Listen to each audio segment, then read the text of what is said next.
You're listening to an Airwave Media Podcast. Hey, it's Paris. You know I love sparkly things, right? Like stars. Duh. And thanks to Hilton and AutoCamp, I just slept under them. Picture me, serving looks by the fire outside my luxurious Airstream, making s'mores with the kids, while a national park is our backdrop. The great outdoors meets Hilton hospitality. That's hot. Explore all the new ways to stay at Hilton.com. Hilton for the stay.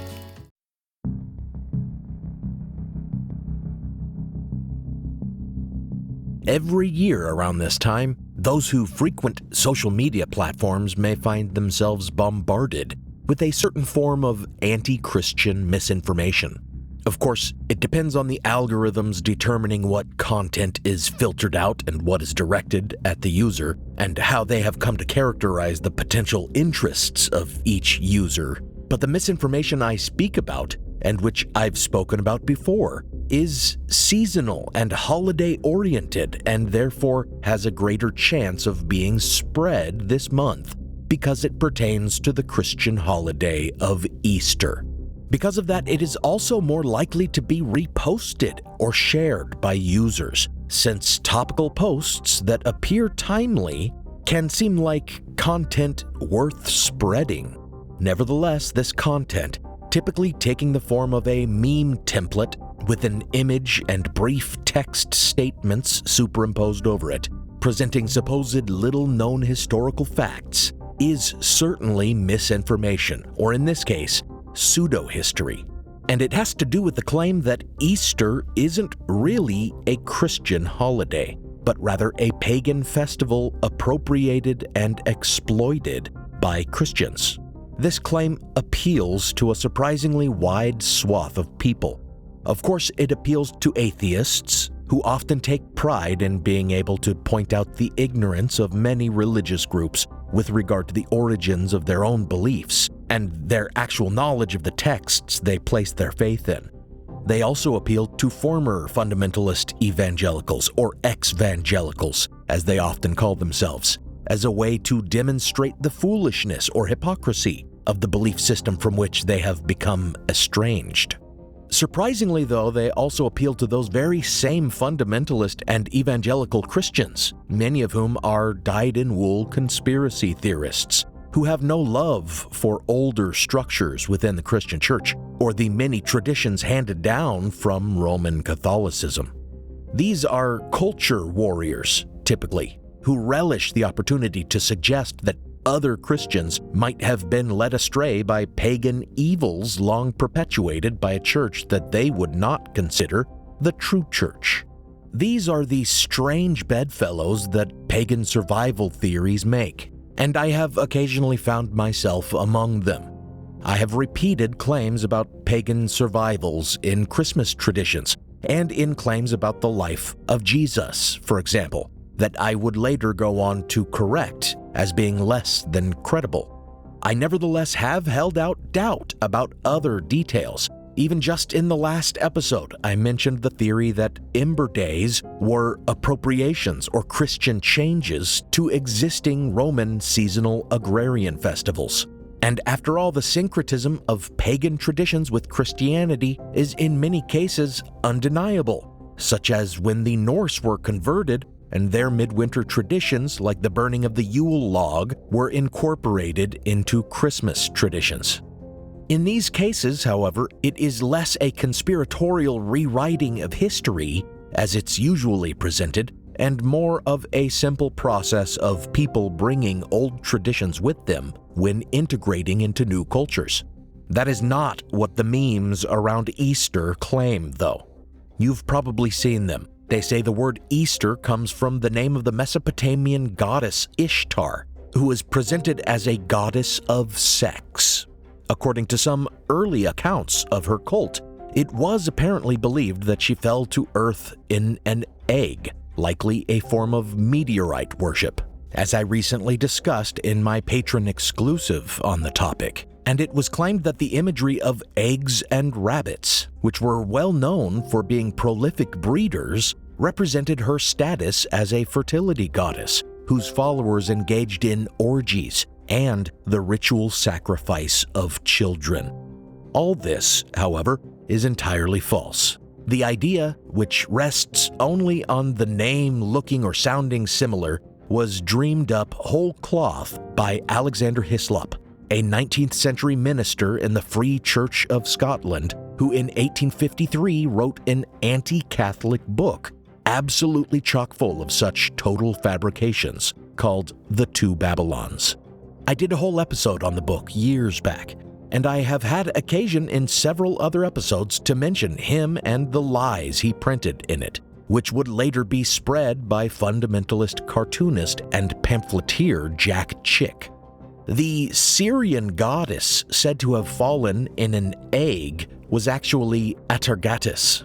And while Ishtar does appear to have been viewed as a fertility and sex goddess in some regions, and her cult in certain places does seem to have practiced sacred prostitution, she was also a huntress figure, and her worship was nowhere associated with human sacrifice. Neither was there any connection between her and rabbits or hares. But this is just one example of the many false claims and dubious assertions surrounding the Easter holiday. And though I am careful now to acknowledge that these pagan survival claims are in many, if not all cases, exaggerated or fabricated, biblical literalists are themselves no innocents when it comes to spreading false and dubious claims related to this holiday.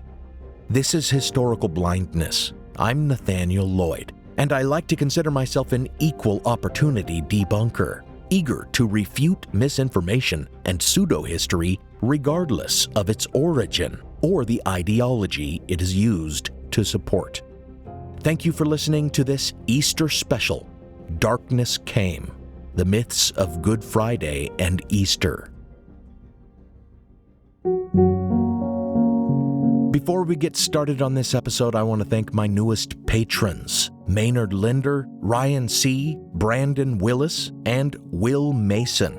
Thank you to all of my patrons. I love researching and writing this program. I'm proud of it, and I find it fulfilling. But it's still the financial support of you patrons, far more than the meager ad revenue I bring in, that makes it possible for me to devote as much time as I do to the podcast.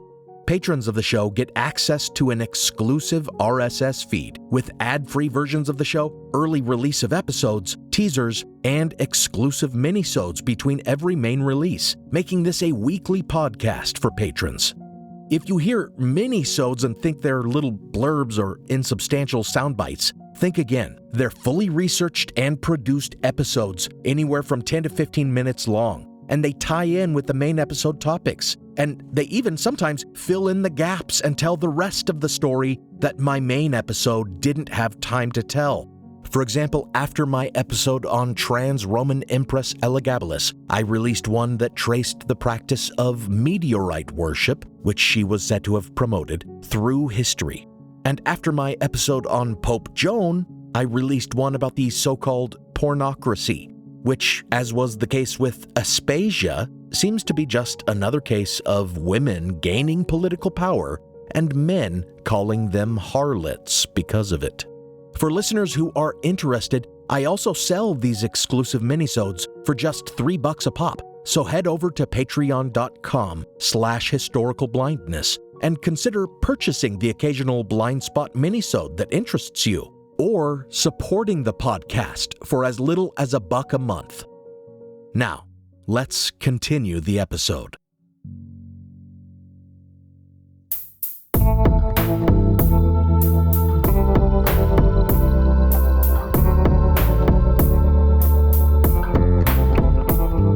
Welcome to Historical Blindness. Before I start enumerating the false and doubtful claims spread by biblical literalists and eventually examine biblical literalism's contribution to the state of the U.S. right now, there is unfortunately more to say about the false history attributed to the Easter holiday. The fact is that almost everywhere in Christendom, the holiday is not even called Easter, but rather Pascha or Pasqua or something like that, a derivation of Pesach or Passover. since it is, at its core, an adaptation of that Jewish holiday. Only in the English-speaking world is it called Easter, and in Germany and Switzerland it is Ostern or Oster. The fact that this name is derived from a pagan Germanic spring goddess, Estra or Ostara, has led to further claims of pagan survival, which I too have entertained. But the reality is that this name for the holiday appears to just be named after the month in which it took place, a month itself named for the goddess because it was a month in spring. Ostara, being a spring goddess, has led to further claims about the principal elements of modern Easter celebrations, bunnies and eggs, being related to springtime and the re-emergence of life. A myth emerged that there was a story about the goddess Ostara once transforming a bird into a hare, and that hare, retaining the ability to lay eggs, laid miraculously colorful eggs, thus creating the traditions of the Easter Bunny and painted eggs. This claim, however, appears to have sprung up out of nowhere in the 19th century, not long after a certain German scholar, Adolf Holtzmann, in his 1835 book Deutsche Mythology, first speculated that Easter traditions were tied to this goddess tradition. The fact is, though, that we know very little about the cult of Ostara, how she was worshipped, or what iconography was associated with her. Therefore, there is no compelling reason to believe that any part of the holiday's tradition was derived from her cult, beyond the simple Germanic name for the holiday being taken from the month named after her. Meanwhile, there are compelling explanations for the Christian origins of every other element of the holiday. For example, the long-pondered question of why rabbits are associated with Christ on this holiday, a question which so bothered Holtzmann and other 19th century antiquarians that they made up a connection with the spring goddess, has been credibly answered by Bible scholars, in that during the Middle Ages, the European brown hare came to be viewed as a symbol of the Virgin Mary. These brown hares can be carrying a litter to term and still become pregnant with a new litter, such that they appeared capable of giving birth back to back without carrying a litter for a full gestational period, which was in medieval times associated with the idea of parthenogenesis or virgin birth. So brown hares became a feature of art depicting Mary and art depicting Mary with the Christ child. And eventually they became symbols of Christ generally. As for the eggs, the simple fact is that eggs were commonly given as gifts before the Lenten fast, since they were one of the foods forbidden during that time. Then, eggs laid during Holy Week, the week leading up to Easter, were often decorated and called Holy Week eggs. This surplus of eggs, which kept well during the fast, were thereafter eaten on or near Easter Sunday to break that fast. The further symbolism associating eggs with rebirth, particularly in regard to the legend of the phoenix, which was said to be reborn from ashes that were carried by its young in an egg made of myrrh, led early Christians to associate this mythological bird and its rebirth with Christ and the resurrection. To be fair, much like the origin of the Christmas tree, the origins of these Easter traditions are obscure. But this iconography and these traditions within medieval Christianity stake a far stronger claim to being the origin of Easter imagery than does the far more recent speculation about a spring goddess that we don't actually know much about.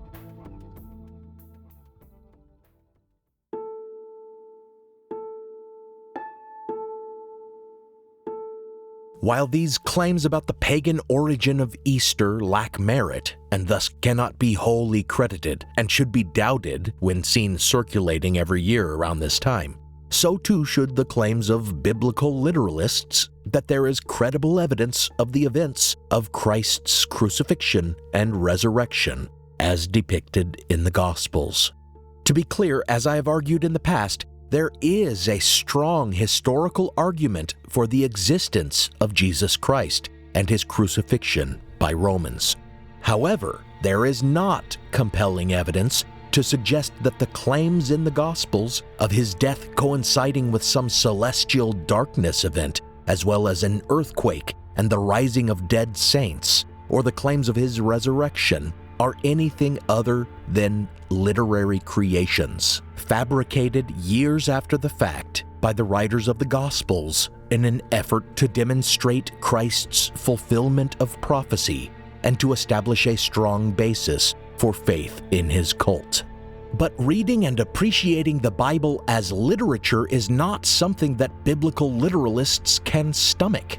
And that in itself is a major problem with fundamentalist evangelicals and Christian nationalists today. A problem that has contributed to rampant anti-intellectualism and the post-truth era generally. So in order to view the myths surrounding Easter from all sides, we must look at these claims of biblical literalists as well, starting with the crucifixion darkness. The claim derives from the Synoptic Gospels, that is, Matthew, Mark, and Luke. According to Matthew 27:45, quote, "From noon on, darkness came over the whole land until 3 p.m, end quote. This was essentially the last 3 hours of his life as he was dying on the cross, culminating in his asking why his God had forsaken him.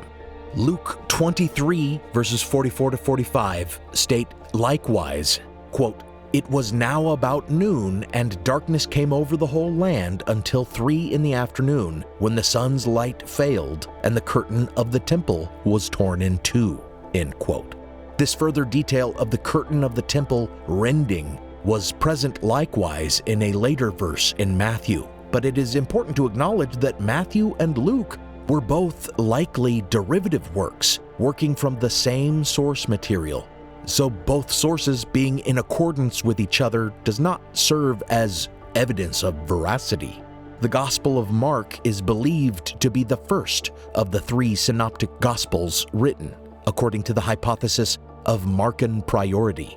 Mark 15:33 states, quote, "When it was noon, darkness came over the whole land until 3 p.m, end quote, and goes on likewise to mention the tearing of the temple curtain.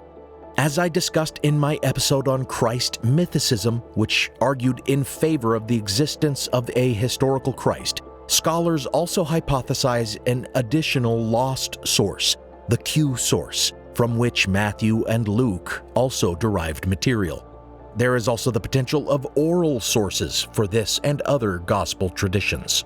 What is important here, in order to address the claims of biblical literalists that these events are historical, is that these 3 accounts vary in important ways. Luke seems to suggest that the tearing of the temple curtain occurred before Christ's death, whereas the others indicate it happened at the moment of his death. And of these, only Matthew, a work that most scholars agree was completed later, includes the further dramatic signs that an earthquake took place at his death, and many saints were resurrected, walking out of their tombs into the city. If we are to accept Matthew's account as true, then a question arises as to why earlier accounts omitted these miraculous events.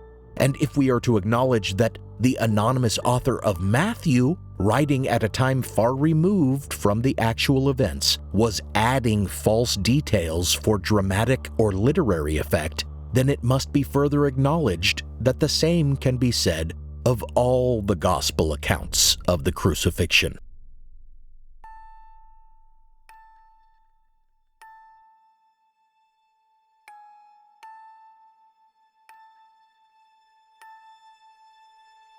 Aside from the consistency of the synoptic gospels relating to the timing of the darkness, in passages that we see are otherwise not very consistent at all, biblical literalists often suggest that the miraculous crucifixion darkness is a historically verifiable event because it was also attested outside the Bible by such ancient writers as Tertullian, Origen, and Sextus Julius Africanus. So let's look at these supposed independent witnesses of the crucifixion darkness, whose accounts are often cited as verifiable evidence of the phenomenon.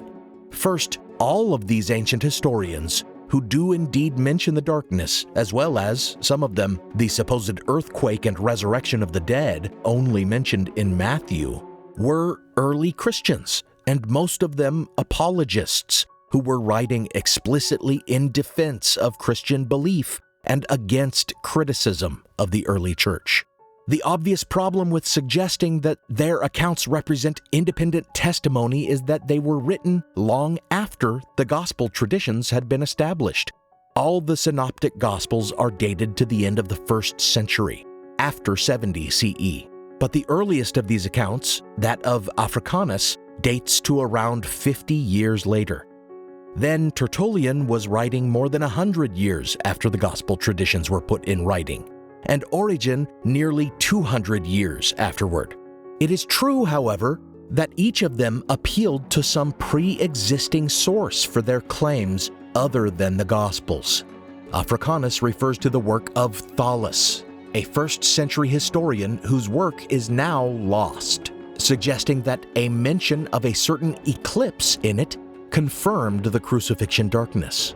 However, Africanus was careful to say Thallus was wrong about it being a natural eclipse, for some reasons we will discuss shortly. And there is no indication that Thallus contextualized this event in relation to the crucifixion, or even gave a clear indication of its timing. For all we know, Africanus took a mention of a totally unrelated eclipse completely out of context here and misrepresented it. Tertullian, years later, suggested that the Romans held some records of this mysterious darkness event in their archives, but there is nothing indicating this to be accurate, and it must be remembered that Tertullian was writing in defense of Christianity here, and may have been bluffing about the supposed records of this event. Or the evidence he refers to in Roman archives might just have been gospel accounts, or even the work of Africanus or Thallus, which preceded Tertullian's. Lastly, writing in the middle of the 3rd century, Origen, again defending Christianity against its critics, cites one Phlegon of Tralles, whom Africanus also cited, as mentioning an eclipse and earthquakes during the reign of Tiberius Caesar, as definitive evidence of a supernatural event associated with Christ's death. But again, Phlegon, whose work has also been lost, lived in the 2nd century, a time when the gospel traditions were established and being spread. So as we see, most of the supposed proofs consist of stating that the crucifixion darkness did occur because early Christians said so, because believers in the Gospels repeated what was claimed in the Gospels. It is telling that biblical literalists don't typically resort to citing apocrypha as support for their claims that there really occurred a miraculous darkness and other supernatural signs at the crucifixion of Christ. The Gospel of Peter, for example, which was only rediscovered in the 19th century, gives a far more detailed account of this darkness, describing how it was so dark that people were falling over and were forced to carry lamps, believing that the sun had somehow set early. Likewise, the Gospel of Nicodemus reports the reaction of Pontius Pilate to the sudden and unaccountable darkness, and a certain report of Pontius Pilate to Tiberius describes the exact hour of the darkness in accordance with gospel traditions. The problem is, all these apocrypha have also been either declared heretical or have been proven to be forgeries, and all are of later origin, from the 2nd century, or even as late as the 4th or 5th centuries CE. However, if biblical literalists deny the veracity of these sources because of their later dates and because of authorship problems, then if they were applying the same standards to all their sources, they would eliminate the Gospels as well. And quite oddly, biblical literalists often do cite one particular source that is apocryphal, that of Dionysius the Areopagite. Dionysius claimed to have witnessed an eclipse at the time of the crucifixion from all the way in Heliopolis, in Egypt, and is said to have stated, quote, "Either the creator of all the world now suffers, or this visible world is coming to an end," end quote. The reason biblical literalists like Dionysius as a witness is because he is a biblical figure, a Greek convert to Christianity mentioned in the Acts of the Apostles.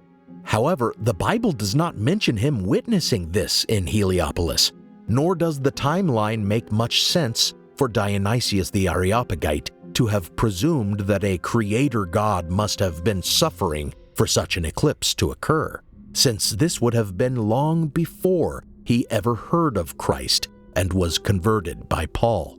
What explains all these issues is the fact that this account of the crucifixion darkness appeared far later, in the late 5th or early 6th centuries CE, in a work written by someone who called himself Dionysius the Areopagite, but who was in fact not that figure. The author is now recognized as Pseudo-Dionysius, whose work is agreed to be pseudepigraphal. His work is apocryphal, meaning not accepted as canon, because it is decidedly mystical and combines Christian theology with Neoplatonic philosophy. So biblical literalists' choices of what sources they will claim as evidence of the crucifixion darkness seem entirely arbitrary. They will accept some dubious works, but not others, despite all having much the same problems. Now for a brief intermission.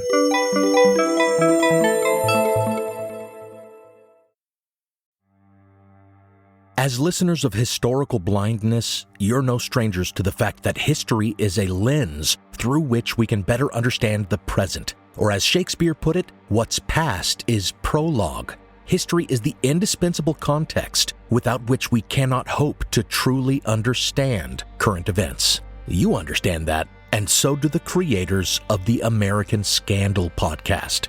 Every season, they immerse listeners in the biggest controversies in U.S. history, helping us understand America's dark side and learn from its troubled past. Its latest season, Ruby Ridge Standoff, delves into an incident that sowed the seeds for the rise of the modern radical right. It transports you to 1992, where in a remote corner of Idaho, federal law enforcement surround a small cabin. They've come for Randy Weaver, a survivalist who took his family to the mountains in anticipation of the apocalypse. A simple weapons charge brought the agents here, but the situation is about to explode into a deadly and tragic standoff that will later become a rallying cry for far-right extremists, fueling distrust and violent anti-government sentiment for decades. Follow American Scandal on the Wondery app or wherever you get your podcasts. You can binge all episodes of American Scandal's Ruby Ridge Standoff early and ad-free right now on Wondery Plus. Every summer, I'm careful to avoid getting burned. My summer plans always include applying sunscreen so I can attend barbecues and protests without worrying about getting scorched. And when I make my plans by making phone calls, I also don't want to get burned by an outrageous wireless bill. That's why I switched to a Mint Mobile plan and saved enough to take a summer vacation. With Mint, I found no difference in speed or coverage, just a big difference in cost. And right now, you can switch to a Mint wireless plan like me to avoid sweating those surprise charges and overages. You'll just be chillin' with Mint's offer of 3 months premium service on the nation's largest 5G network for just $15 a month. With high-speed data and unlimited talk and text, it might just be the coolest thing happening this summer. This year, skip breaking a sweat and breaking the bank. Get this new customer offer and your 3-month unlimited wireless plan for just $15 a month at mintmobile.com/blindness. That's mintmobile.com/blindness. Upfront payment of $45 required, equivalent to $15 a month. Limited time new customer offer for first 3 months only. Speeds may slow above 35 gigabytes on unlimited plan. Taxes and fees extra. See Mint Mobile for details. New Vitamin Water Zero Sugar Pineapple Passion Fruit is packed with vitamins. Just like the amount of peas we packed in that sentence. It's packed like your tote bag. The one you stole from your ex. Or your overpriced half a studio apartment. Or extra rushed rush hour traffic. Packed like your calendar. Triple booked at 5, of course. Grab a Vitamin Water. Did we mention it's packed with vitamins? Now, back to the show.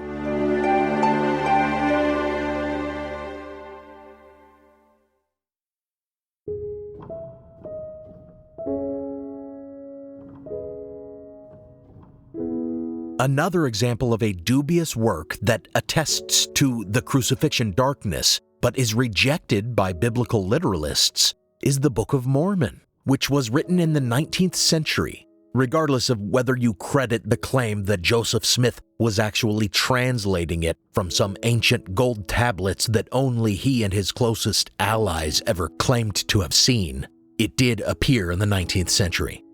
The Book of Mormon varies the account even further, describing a period of darkness in the form of a great storm that lasted days rather than hours, accompanied by earthquakes. Biblical literalists easily dismiss the Book of Mormon as a source, but by my reckoning, all its problems, the dubious nature of its narrative, the questions regarding the origin of the source, and the late date at which it appeared are simply the same problems shared by all the sources attesting to this miracle, only writ larger. But while they reject the Mormon source, thinking it rightly absurd that ancient indigenous Americans knew who Christ was and recognized global signs of his death, they somehow find believable the equally absurd claim that ancient Chinese sources from the later Han Dynasty show there was somehow not only knowledge of the works of Christ, but also faith in him among the Chinese.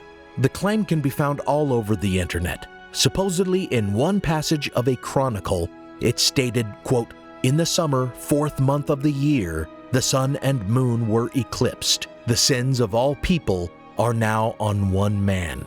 The emperor now proclaims pardon to all under heaven," end quote. And elsewhere in some annals was supposedly found an additional report of this eclipse with the notation, quote, "Man from heaven died," end quote.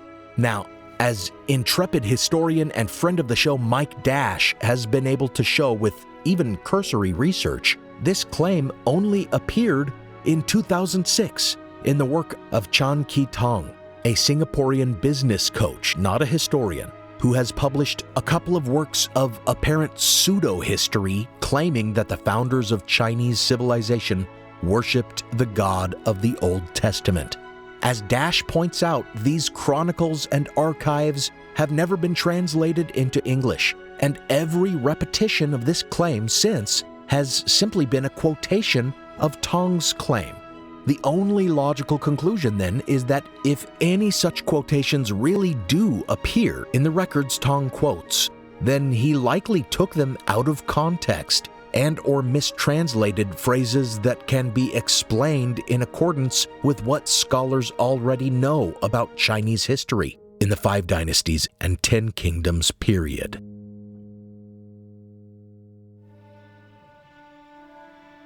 By now, we have heard numerous versions of the story from a number of uniformly problematic sources.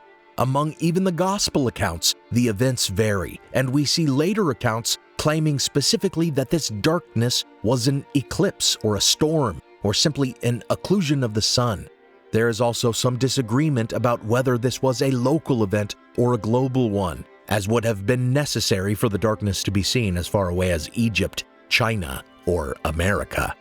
And herein lies a further problem for biblical literalists. What exactly was this miracle?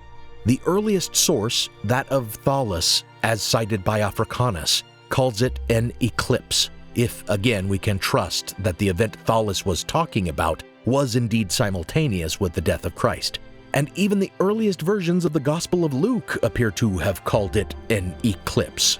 Scholars have suggested that the Gospel was amended to call it simply a quote-unquote darkness instead because of the very issues that Africanus took with it being identified as an eclipse.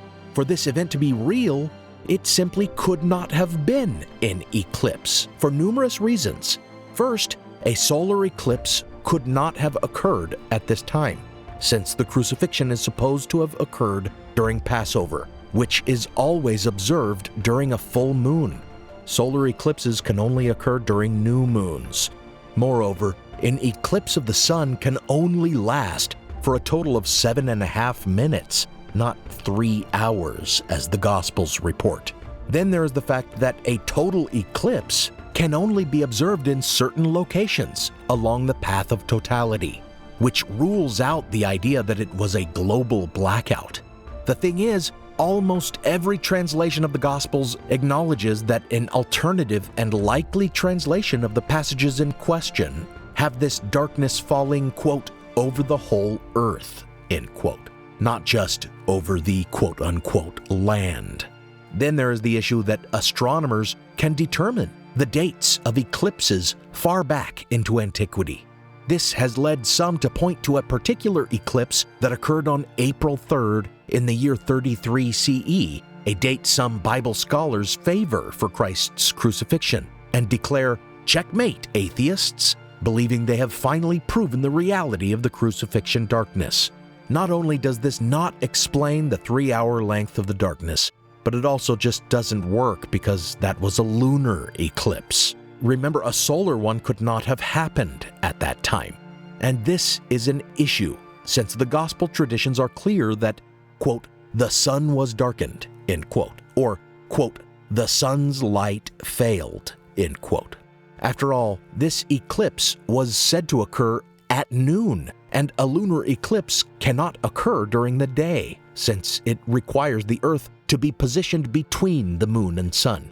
These problems require biblical literalists to move the goalposts and change their definition of the event, suggesting it was a divinely timed storm, explaining the sudden obscuration of the sun by suggesting it was cloud cover, or perhaps a sandstorm, or volcanic activity that blotted out the sun with ash.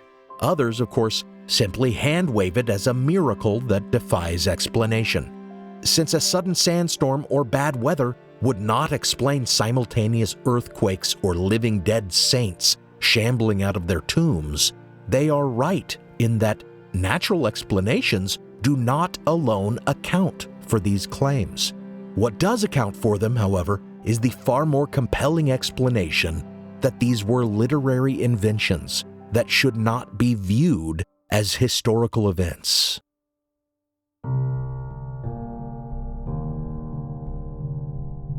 Starting in the 18th century, historians and Bible scholars came to view many elements of the Bible as metaphorical or allegorical literary constructions. And following the Enlightenment, theologians were not taken very seriously if they argued that the Bible reported real history. And the same is true today, as any Bible scholar will confirm. It is impossible to credit the idea that crucifixion darkness, to further our extended example, was a real event when major contemporary writers like Pliny the Elder and Seneca made no mention of it. More than this, the imagery of darkness on the land and earthquakes was common of Jewish apocalyptic writing, and the idea of cosmic signs at the deaths of important people was a common literary feature in the work of many ancient writers, such as Philo, Plutarch, Cassius Dio, Virgil, and Flavius Josephus. Indeed, in the work of Josephus, we even see the idea of the sun's light being obscured as a metaphor for cosmic shame over certain crimes against the gods, when he says, quote, the very sun turned away as if it too were loath to look upon the foul deed, end quote. And elsewhere in the Bible, in Jeremiah, we likewise see the idea of a sun going down midday used metaphorically, describing someone who had been shamed and disgraced and who had, quote-unquote, swooned away as, quote, her sun went down while it was yet day, end quote. This suggests the metaphorical meaning that the darkness represents Christ's life being cut short.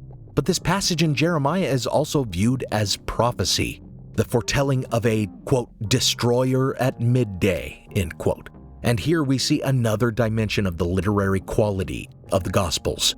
I've written extensively elsewhere of how the Gospels construct the life of Christ in such a way that he would have been seen as fulfilling prophecy, a kind of back-engineered, manufactured prophecy fulfillment. And the same literary device can be seen here as well, with the crucifixion darkness and earthquake being seen as allusions to other texts.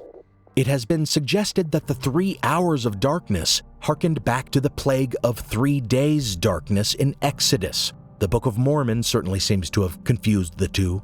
And in the Book of Amos, when God is promising wrath and ruin to Israel, they say, quote, shall not the land tremble on this account, end quote, and, quote, I will make the sun go down at noon and darken the earth in broad daylight, end quote. Now, either the gospel writers used this same imagery to allude to these prophecies, or as is more likely, they simply made use of the common apocalyptic imagery long used in this sort of literature. The prophecy fulfillment that gospel writers more intentionally seem to have indicated was an event foretold by Christ himself, according to the earliest of the Gospels, Mark.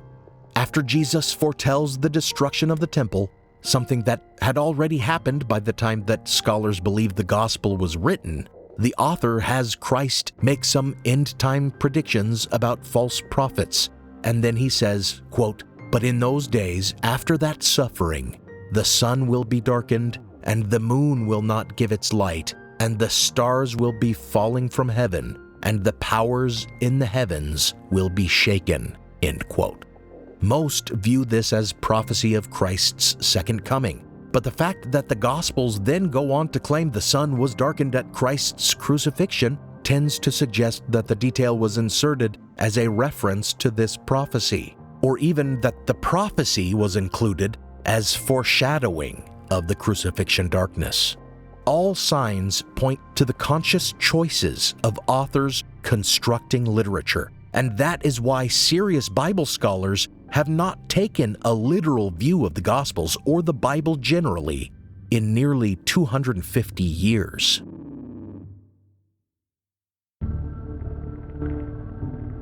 While biblical literalists do not, by far, represent the majority of Christians, with Gallup polls suggesting they only represent about a quarter of the religious group, nevertheless, the other claim of a supernatural occurrence related to the crucifixion and Easter Sunday is, of course, the resurrection. And as this is a key article of faith in Christianity, we find far more Christians willing to accept this miracle compared to the crucifixion darkness.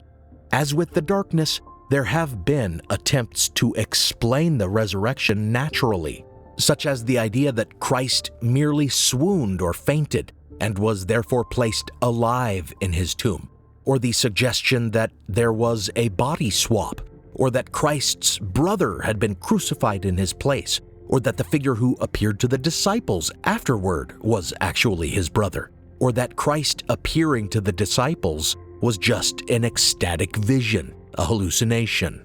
These may be appealing for atheists and skeptics, but for the most part, Christians, even those who can in no way be called biblical literalists, simply accept the resurrection on faith. If they do approach it from a biblical literalist perspective, searching for actual evidence they can point to, they inevitably fall short. Claiming that Christ's empty tomb, for example, was proof of his resurrection is one point of supposed evidence, though an empty tomb does not a resurrection make. And the fact is that the empty tomb was only first mentioned in the Gospels, just like the dubious details of the miraculous darkness and the resurrection of saints during the crucifixion.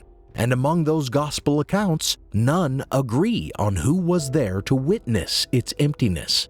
More than this, skeptic Bart Ehrman, whose convincing argument about the historicity of Christ I relied on in my episode on the topic, points out that it is very unlikely he was even buried, especially in a tomb, since Romans did not allow the criminals whom they crucified, especially enemies of the state like Christ, to be laid to rest in such a fashion. Instead, their remains were typically taken down from the cross and tossed into mass graves. The only other piece of evidence pointed to for the resurrection is the idea that the disciples saw him, and it is claimed that the fact they devoted their lives to his cult afterward and were even willing to sacrifice their lives because of personally witnessing his resurrection serves as evidence that it happened. But of course, something need not be true for it to inspire great faith and belief in it. And even any Christian will admit this if they are asked to give their opinions of non-Christian martyrs. Faith in the tenets of Christianity and the admirable teachings of Christ are one thing, and even faith in the notion of the resurrection, metaphorical or not, is understandable. But to suggest, as biblical literalists sometimes do, that there exist some undeniable historical proofs of their faith is just false.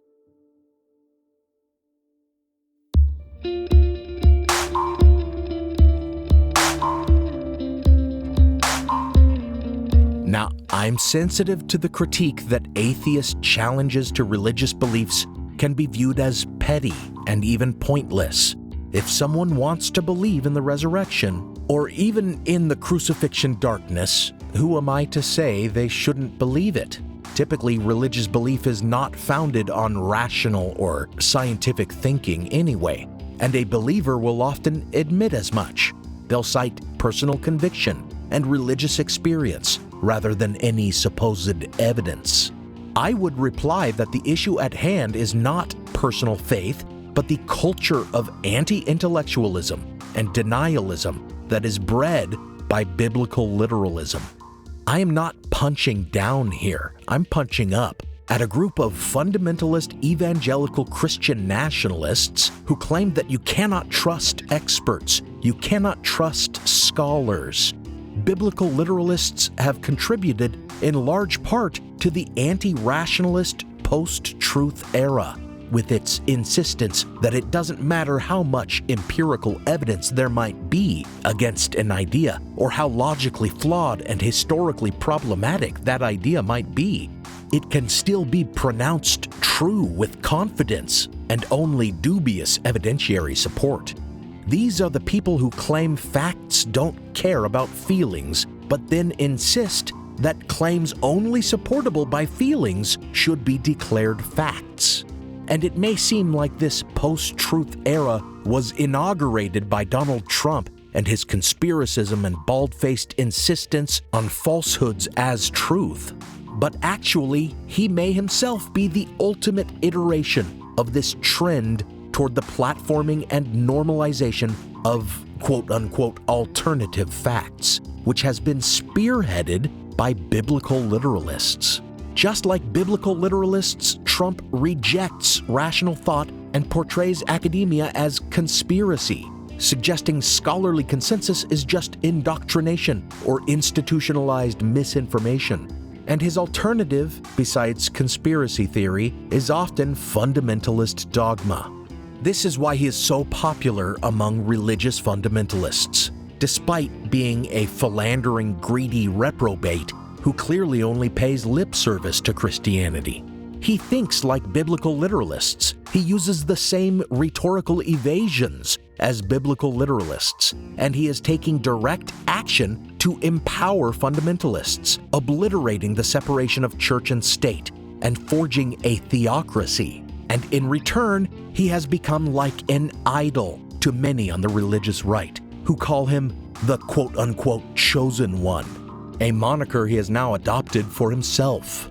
If we need any further illustration of these facts, we need only look at his establishment of an official and clearly unconstitutional faith office in the U.S. government, and his appointment of a woman to lead that office who asserts that whatever Trump wants is divine will, stating, quote, To say no to Trump would be saying no to God, end quote.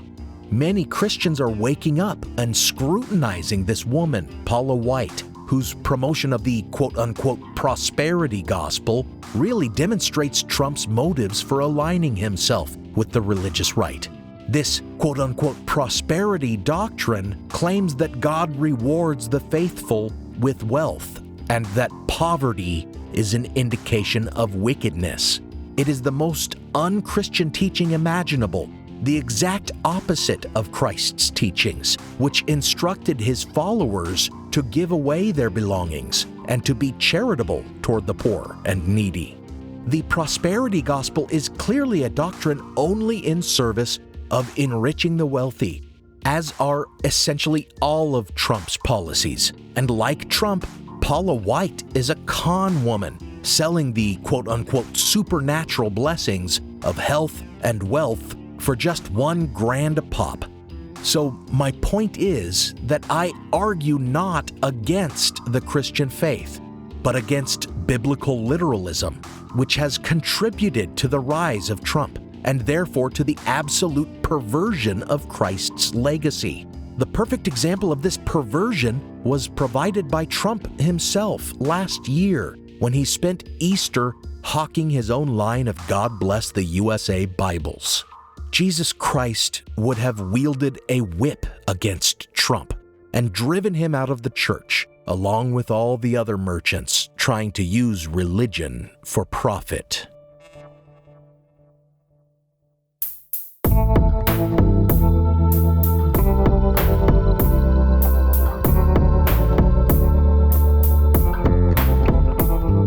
Thanks for listening to Historical Blindness.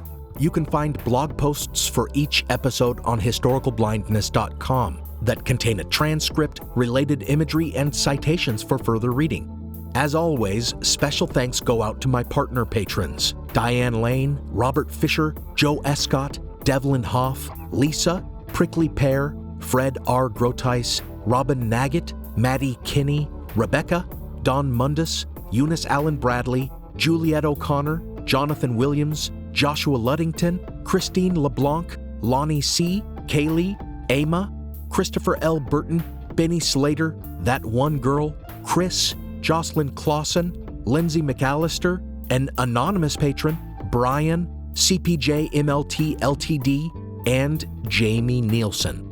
Thanks so much for your support. I trust you patrons are strong enough critical thinkers that you can appreciate when I explode the myths of both religion and atheism. This podcast is part of the Airwave Media Podcast Network. Visit airwavemedia.com to listen and subscribe to their other fine shows, like The Constant and Who Did What Now. Some music on this episode was licensed through a Blue Dot Sessions blanket license at the time of the episode's publication. Additional music is by Kai Engel, licensed under a Creative Commons Attribution license. Check out the show notes for a list of the tracks used. You can support the show by pledging on Patreon or by making a one-time donation on PayPal. Find those links in the show notes or find me on Venmo at Historical Blindness.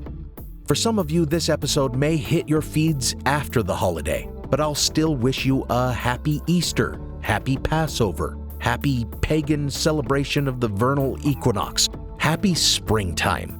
As always, no matter what your faith or lack of it, we can scrutinize the historical roots of holidays and the factual basis of religious claims about them, and still enjoy their celebration, or at least enjoy the weather out there. Get outside, touch grass, and practice some self-care.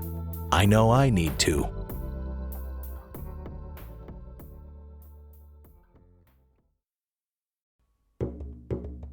Have you ever gazed in wonder at the Great Pyramid? Have you marveled at the golden face of Tutankhamun? Or admired the delicate features of Queen Nefertiti? If you have, you'll probably like the History of Egypt podcast. Every week, we explore tales of this ancient culture. The History of Egypt is available wherever you get your podcasting fix. Come, let me introduce you to the world of ancient Egypt.